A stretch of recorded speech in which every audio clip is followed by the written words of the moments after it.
Yes! Okay guys, I've got a new toy here. This is a hover camera passport drone. So it's a portable drone thing that you can just whip out at any time and use it to take a selfie. It shoots, says here on the box, 13 megapixel photos, 4K video, and even has a auto follow feature. So that's awesome! So let's go ahead and take a look at what's in the box. Okay, so this is what we have in the box, and obviously the first thing we find is the drone. The drone has a carbon fiber cage, which is really sturdy, so you don't have to worry about it getting banged up when it hits a tree or hits the wall. The propellers are hidden behind, so you can safely fold this away and just simply keep this in your bag. And then we have a carrying case. The carrying case is a cloth bag, some literature here, power cord, 3-pin. This is for Asia, I guess, Asia Pacific. Power adapter, charging base, and 2 batteries, which is a really nice touch because most drones only provide one battery and then they expect you to buy another one. Okay, I'm so damn excited about this drone. I'm just gonna fit in a battery now and try it.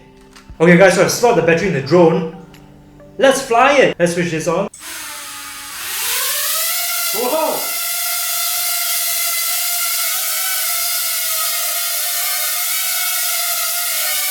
It's awesome! A little bit noisy though. So according to my decibel meter, it's hovering around 89 to 90 decibels. Okay, so this is the app. The screen is seeing whatever the drone is seeing. Pretty awesome.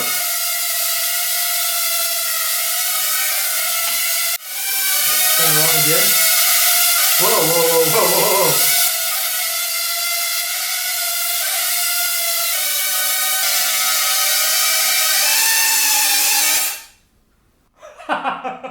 That was scary. I'm having a lot of fun flying this thing.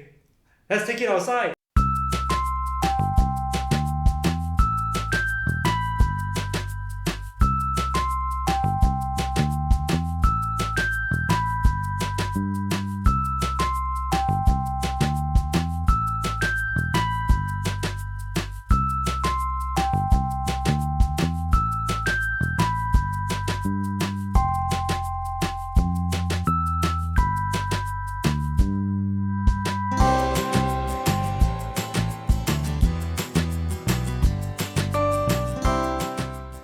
After spending half a day flying this drone, I feel that I am ready to give you my take, and I feel that this is actually a very easy drone to fly. This drone also has 27 gigabytes worth of internal storage, so just shoot your videos, take your pictures, you won't have to worry so much about this running out of space. I also like the fact that it has several modes you can play with. Very simple, it's got orbit mode. Orbit mode gets the drone to circle around you, taking video. Yeah, it also has bird's eye view, so it can go up real high and angle its camera downwards towards you. And it's also able to track you at different speeds too, depending on which mode you choose. But it's not without its issues. The hover camera passport drone has got no proximity sensor. It just tracks you using its camera, so if you move front towards it, it will back off. There's an obstacle behind it, say a wall for instance, it will crash into that wall because it doesn't know when to stop. Like in this video, I was trying to get it to track me while I'm running, but it didn't sense that there was a bush at the back, so it crashed into the bush. And another time I was trying to get it to track my face, and when I moved out of range, it simply continued on and crashed into the door. So as a drone, it isn't very smart. It's got the standard setup of gyroscopes to keep it stable and all that. But even so, when you're recording 4K video, it's not going to be very stable. It's the picture quality, in fact, as you can see in this video, is quite jittery.